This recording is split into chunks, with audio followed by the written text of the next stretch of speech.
Je m'appelle Marie-Catherine Rimbaud, je suis psychologue, j'ai travaillé avec des enfants et des adolescents surtout pendant 40 ans et j'avais publié il y a pas mal d'années 2 essais concernant les enfants et là j'ai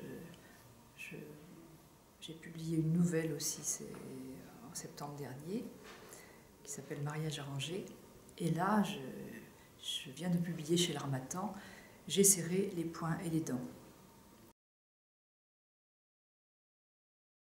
C'est une expression que reprend plusieurs fois le petit garçon Lucas, le héros de ce livre, et qui signifie bon, j'ai serré les poings, c'est quand il est en colère, et j'ai serré les dents, c'est quand il se retient de pleurer. Donc il s'agit d'un petit garçon qui a 7 ans au début du livre et 9 ans à la fin, et qui, depuis sa petite enfance, qui vit seul avec sa mère, et que sa mère emmène chaque mois voir son père en lui disant « Papa est au travail ». Et un jour à l'école, on lui dit « Ton père, il n'est pas au travail, il est en prison ». Et à partir de là, la vie de l'enfant va changer, et il va lui arriver toutes sortes de choses. Bon, d'abord, il va se faire rejeter par les copains, il va changer d'école, etc. Ce qu'on va suivre surtout, c'est son monde intime. C'est-à-dire que ce que j'ai essayé de faire, c'est d'entrer un petit peu à l'intérieur de cet enfant, dans son monde intérieur, et d'être au plus près de ce qu'il ressent, d'être au plus près de son langage aussi. Il ne parle pas tout à fait de la même manière au début du livre et à la fin, parce qu'il y a une maturité qui vient à travers ce qu'il vit. Je dirais que Lucas est entièrement inventé. Donc, c'est pas du tout un enfant que j'ai connu, mais c'est évidemment à partir de choses que les enfants m'ont fait ressentir, qui ont forcément été projetées dans ce personnage. Voilà, oui, j'ai eu l'occasion effectivement de suivre des enfants dont un des parents était incarcéré.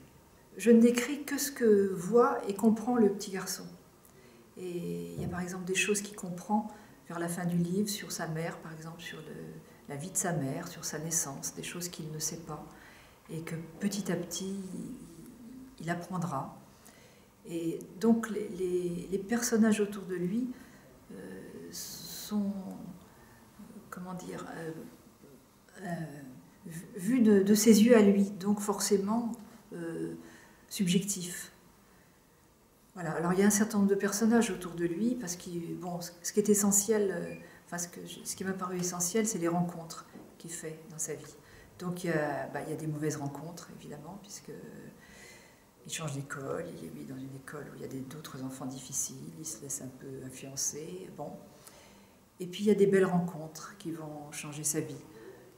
À un moment du livre, il rencontre une jeune femme qui est musicienne, et ça va être pour lui une découverte dont on espère que ça va changer sa vie.